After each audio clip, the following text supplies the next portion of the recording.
Hi guys, welcome to my channel. So నేను actually ఇప్పుడు బయలుదేరాను మా ఫ్రెండ్ని కలవడానికి, ప్లస్ షాపింగ్ చేద్దామని. ఇప్పుడు సమ్మర్ అరౌండ్ మధ్యాహ్నం 12 అవుతుంది. సో ట్రాఫిక్ కూడా ఏం లేదు. సో నేను ఇప్పుడు ఇలా బయలుదేరినప్పుడు నాకు ఒక ఐడియా, ఒక చిన్న, ఎప్పుడైతే నేను కాలేజ్ డేస్లో ఎక్కువ మోటివేషన్ అది చెప్పేవాడిని. సో అప్పుడు చదివిన ఒక చిన్న ఇన్స్పిరేషనల్ థింగ్ మీతో షేర్ చేసుకోవాలనుకుంటున్నాను. అదేంటంటే ఒకాపే అని ఒక జంతువు ఉంటుంది, మీరు కూడా గూగుల్లో కొట్టి ట్రై చేయండి. అది చాలా చిన్నగా ఉంటుంది, జింకలాగా. అదే మామూలు జంతువులు ఎలా అయితే ఉంటాయో జింక హైట్లో ఉంటాయి, ఈ జిరాఫీ పిల్లలు చిన్నగా ఉంటాయి, అలా ఉంటుంది అన్నమాట. కానీ అది ఏం చేసిందంటే అందులో ఒకటి ఆ ఒకాపే అనే జంతువు చిటారు కొమ్మను ఉన్న వాటిని, అంటే తనకన్నా ఎత్తులో ఉన్న వాటిని రోజు తినటానికి ట్రై చేసింది అనమాట. మిగిలిన ఎన్నింటి కింద పడి తన ఎత్తులో ఉన్నవి తినేవి ఆకులు. కానీ ఇది మాత్రం కొద్ది ఎత్తులో ఉన్న ఎఫర్ట్స్ పెట్టి దాని మెడని ఇట్లా పైకి పెట్టి మరీ ఎక్స్పాండ్ చేసి ట్రై చేసింది. సో రోజు ఇదే ప్రాసెస్ చేయడం వల్ల ఏమైందంటే కొంతకాలానికి దాని మెడ అనేది ఎక్స్ట్రాగా సాగింది అనమాట. ఓకే, అలా ఎక్స్ట్రా సాగటం వల్ల ఏమైంది, మిగిలిన జంతువులు దాంతోపాటు ఉన్న ఫెలోస్ అంతా కింద ఉన్న చెట్టుకు ఉన్న ఆకుల్ని తినడం మొదలెట్టాయి. కానీ ఇది మాత్రం దీని కాంపిటీషన్ ఎవ్వరు లేరు ఇప్పుడు. ఎందుకు? దీని మెడ సాగిపోయింది, చాలా హైట్లో ఉంది కదా. హైట్లో ఉన్న ఆకులు కూడా తినగలదు. అదే మిగిలిన వాటి కింద ఉందనుకోండి, గుంపులో గోవింద నలుగురు నారాయణ అంటారు కదా, ఆ స్టైల్లో కొట్టుకోవాలి, కాంపిటీషన్ కోసం ట్రై చేయాలి, స్ట్రగుల్ అవ్వాలి సర్వైవల్ కోసం. అదే కనుక మీరు కనుక ఎక్స్ట్రా ఎఫర్ట్స్ పెట్టి నెక్స్ట్ లెవెల్కి వెళ్ళాలని లైఫ్లో కనుక ఎదిగితే ఈ ఒకాపే అనే జంతువు తర్వాత ఏమైందంటే ఎవల్యూషన్లో జిరాఫీగా మారింది.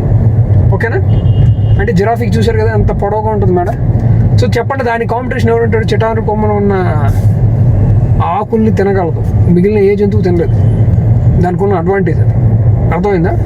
సో ఎవల్యూషన్లో ఏం జరిగిందంటే ఆ చిన్న ఒకాపే అనే జంతువు ఎక్స్ట్రా ఎఫర్ట్స్ వలన సక్సెస్ సాధించింది.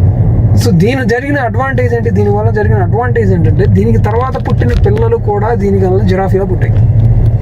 సో దీన్ని బట్టి మీరు కనుక ఈరోజు కష్టపడితే ఫ్యూచర్లో మీ ఫ్యామిలీ, మీ జనరేషన్స్ అన్నీ కూడా చాలా హ్యాపీగా, సక్సెస్ఫుల్గా, కంఫర్టబుల్గా లైఫ్ని లీడ్ చేస్తాయి అన్నమాట. అలా కాకుండా మాకు ఈజీ లైఫ్ కావాలని ఇప్పుడు కోరుకుంటే ఫ్యూచర్ అంతా హార్డర్ వేలోను మీరు చూడాల్సి ఉంటుంది. సో ఇప్పుడు కష్టపడి తర్వాత లైఫ్ని హ్యాపీగా లీడ్ చేయాలా, లేకపోతే ఇప్పుడు ఈజీ లైఫ్ తీసుకుని తర్వాత కష్టపడాలనేది ఇండివిజువల్ చాయిస్. సో ఇది ఎందుకు చెప్పానంటే అందరూ ఈ టైంకి ఏం చేస్తారు, ఆఫీస్లో పనిచేస్తూ ఉంటారు. కానీ నాకు నచ్చిన టైంలో నేను షాపింగ్ చేయటం కానీ, నా ఫ్రెండ్స్ని కలవటం కానీ చేస్తాను కదా. సో ఫైనాన్షియల్ ఫ్రీడమ్ అనేది, you will get the success, financial freedom. మీరు ముందు కనుక కష్టపడి సాధిస్తే తర్వాత అలా మీకు నచ్చినట్టుగా బతకచ్చు. మీకు ఎవరో ట్రాఫిక్ ఉన్న టైంలో కాదు, మీకు నచ్చిన టైంలో మీరు వెళ్ళచ్చు. అదే సాటర్డే సండే కూడా చూసారు, నాకు తెలిసి ఇప్పటికి చాలామంది అఫెండ్ అవ్వచ్చు. I don't care. డీమార్ట్కి వెళ్ళి చూడండి, సాటర్డే సండే ఎలా ఉంటుంది, కొట్టుకుంటూ తన్నుకుంటూ ఉంటారు. అటువంటి లైఫ్ మీకు కావాలా? ఆ సాటర్డే సండే మీరు లైఫ్లో ఉన్న డైలీ ప్రాబ్లమ్స్ని సాల్వ్ చేసుకోవడానికి సరిపోద్ది, ఇంకా మేము ఎక్కడ జీవించినట్టు కదా. మళ్ళీ యాజ్ యూజువల్ 9 to 5 జాబ్, సోమవారం నుంచి శుక్రవారం దాకా. ఓకే, సో లైఫ్లో అట్లీస్ట్ ట్రై చేయండి అన్న, నెక్స్ట్ లెవెల్కి ఎలా వెళ్ళాలి, నేను ఏం చేయగలగాలి, అది నేను అనేది. సో ఎవరు ఏం చెప్పక్కర్లేదు. మన లైఫ్ పెయిన్ఫుల్గా ఉందంటే దాని అర్థం we have to change your life. Okay, నేను కూడా ఒకప్పుడు సాఫ్ట్వేర్ ఇంజనీర్ పనిచేశాను, ఇక్కడ డిఎల్ఎఫ్లో పనిచేశాను, కాగ్నిజెంట్లో పనిచేశాను, ఇక్కడ డిఎల్ఎఫ్లో, మైక్రోసాఫ్ట్లో. ఇప్పుడు అక్కడికే వెళ్తాను ఫ్రెండ్ని కలవడానికి.